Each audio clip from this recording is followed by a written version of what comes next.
Hey, good morning. It's Patricia Murphy. It's Wednesday. This is Seattle Now. If you live in the city and have a pet, you might be concerned about Seattle's infamous urban coyotes. If you read NextDoor, you get the feeling there's an army of coyotes eating cats and attacking dogs. That's my colleague, Isolde Raftery. She went out to find some answers by looking at coyote poop. We'll get into that in a minute. But first, some headlines. The first batch of results are in, and so far, District 3 voters are in favor of recalling their council member. Kshama Sawant is losing her bid to stay in office by about 2,000 votes. This will take a few days to sort out, though, and Sawant has a knack for doing well with people who vote late. Turnout was around 41% as of Tuesday night. Elections officials are predicting about 50%. We'll get more results this afternoon. You can check out KUOW.org for updates. Meanwhile, an outage at Amazon Web Services caused major disruption on Tuesday. It was caused by what the company called an impairment of several network devices, and it meant that drivers were unable to get packages delivered, websites were down, airlines were jammed, and Nintendo Switch gamers were knocked offline. Bloomberg reports that Netflix saw a 26% drop in traffic after things went down. The company said most services were back to normal Tuesday evening. And if you've been driving and thinking, man, there are a lot of cars on the road, you are right about that.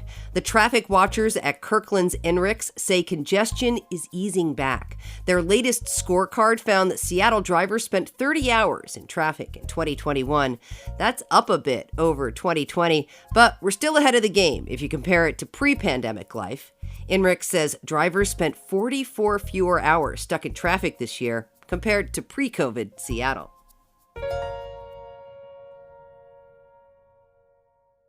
So right now we're walking through Union Bay Natural Area. I'm gonna look for some coyote scats. You're on high poop alert? Yes, high poop alert. Coyotes are pretty territorial, so they'll often poop right on the paths or right off the sides of them. So we're gonna look for usually like gray or brown, kind of look like dog poop, but if we find some, I'll show you the differences. That's my colleague, Isolde Raftery, and researcher Sam Krelling out looking for coyote poop. There are a lot of these wild canines in Seattle. Not actually sure how many, but just for perspective, the Seattle Urban Carnivore Project found coyote sightings were even more common than raccoon sightings in the city. And that can be scary for pet owners like Isolde. So she's been digging into the lives of coyotes and what threats they pose to pets. Hey, Isolde, I'm so glad you're here. Hi, Trish. Before we get to the results of your poop hunt, tell me why you were out with Sam in the first place. What did you want to learn about coyotes? So I have two cats who are indoor-outdoor cats, and I have also seen coyotes on my block. So at both ends of my block, different times over the last 8 years that I've lived here in Greenwood. And I have like several neighbors who will walk by, not from my block, but other blocks, who will tell me these horror stories of they've seen carcasses of cats mauled by coyotes. And it got me thinking, are my cats going to get eaten? And so I just started putting in calls, and I found Sam from the Coyote study. She's a PhD student at the University of Washington, and she's researching what coyotes eat and really to get a better sense of coyotes in Seattle, where they are they eating cats? And that's actually a big piece of her research. Like, are they eating our pets? Which is great because I, too, have two cats that every evening I have to remind are not allowed out after dark because there are coyotes in the neighborhood. So tell me what you found. Did you find any poop on your walk? Yeah, we did. We found one little pile of gray scat, which is the nice scientific word for poop. So a couple things tell me this is coyote. So one, you can see all these like individual components in here. So like there's some hair, here's like a bone, and it comes in these kind of segments. And when you look at dog scat, one, you're not going to see all these like individual components here. Like generally speaking, dogs are just eating dog food, so it's really homogeneous. This is also a different color than what dog scat usually is. Usually dog scat is kind of like this, they are almost all like a dark or like orangey brown color. And coyote scat can be that color, but typically it's this darker brown or gray color, or it has like these fruit colors, so reds and oranges and purples. There were bones in it. I thought it was a rat tooth, but like, what do I know? And there were little bones in it, and it was like kind of coming apart. It did not look like dog poop. It looked more like mud. I mean, if you don't know what to look for, you're not gonna notice it. And what's kind of interesting is the poop is along the side of the trail, and like the side of the road too, and it's for marking, kind of like a cat peeing, marking their territory. Yeah. You guys just grab a stick and pull it apart right there on the side of the... That's exactly what we did. I mean, it was like, I kind of thought it would be more scientific than that, but she just was like, oh, where's the stick? And like pulled it apart and showed it to me. And it was really rad. Do you remember like owl pellets when you were in third grade, like dissecting those? It felt like that. It felt like a little like elementary school science experiment. Okay, so you thought you saw a little piece of a rat in there. What actually is in most coyote poop, according to your grad student? Yeah, so this is what was so cool. So Sam was telling me that in the summer months, they're eating berries. They love cherries, apparently. And sometimes she'll find like bright red poop that's like 40% cherry pits. They also are keeping our rat population down.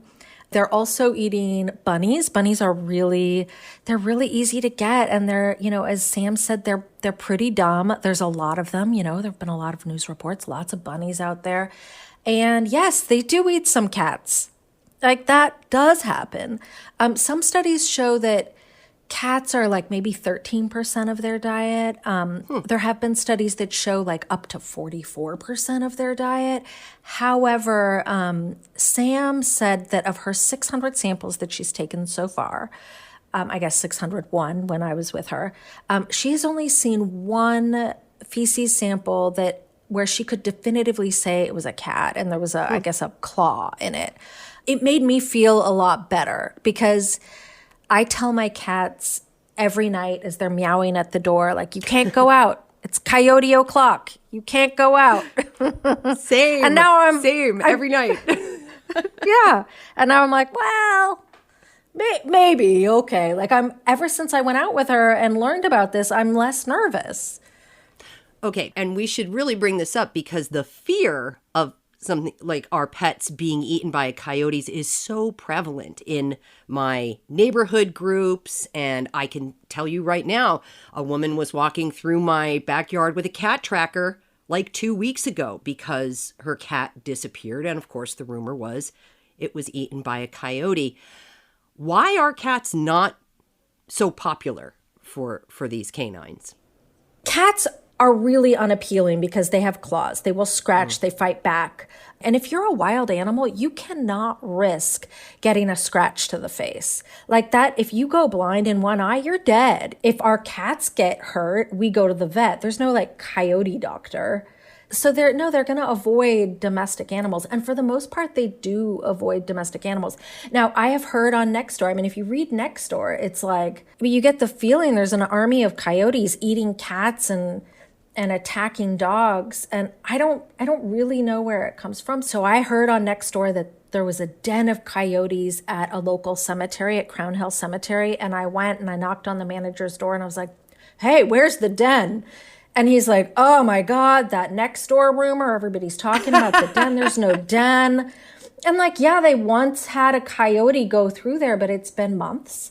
And they're not really threatening to humans, right? They don't want to interact with us, from what I understand. And if I'm honest, I've seen a raccoon attack a person, but I have never seen a coyote attack anything. Oh my God, I've never seen a raccoon attack someone. It's pretty scary, actually. That sounds really scary. I have not heard of a single coyote on human encounter. I mean, I think coyotes should be afraid of us, but not the other way around. Yeah. So we're learning that cats are not at super high risk from coyotes, but the myth of the coyote is so large. I wonder if Sam has a hard time explaining to people that their cats aren't necessarily a huge target because the mythology here is very prevalent. Well, one of the things she said is, cats may have been hurt by something else. It may have been a raccoon. People will post on social media that their cameras captured footage of a coyote running off with a cat. So it happens. I'm not saying it doesn't. It's just that cats aren't like the foundation of their diet. It sounds like they're more opportunists. They are. Yeah, exactly. Are coyotes smart? Isolde, what did you learn? They are so smart. So first of all, they specialize, like a way that they can all sort of share resources is that some of them will be like really good at eating berries and some of them will be like awesome rat catchers, or like the bunny dude. And that allows them to share resources and expand, right? Like as opposed to, you think about the orca whales and the only thing they eat are Chinook salmon, like that kind of limits your options.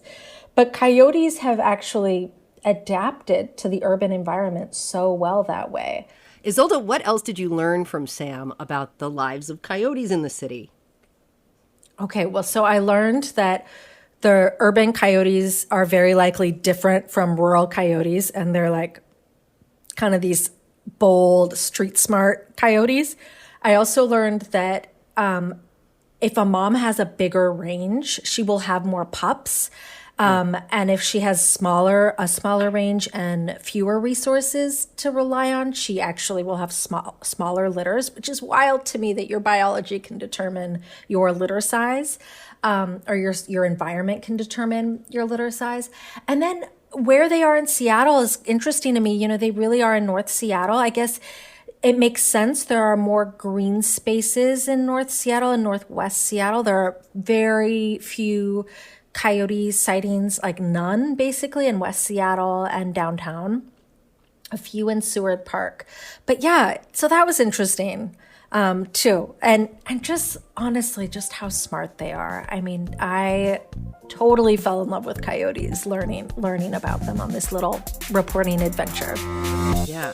Isolde Raftery, really appreciate your walk with the coyote expert. Thank you so much. Thank you, Trish. Thanks for listening. Clare McGrane produced today's show, which is also made by Caroline Chamberlain Gomez, Diana Opong, Jenny Cecil Moore, and Jason Pagano. Matt Jorgensen does our theme music. I'm Patricia Murphy.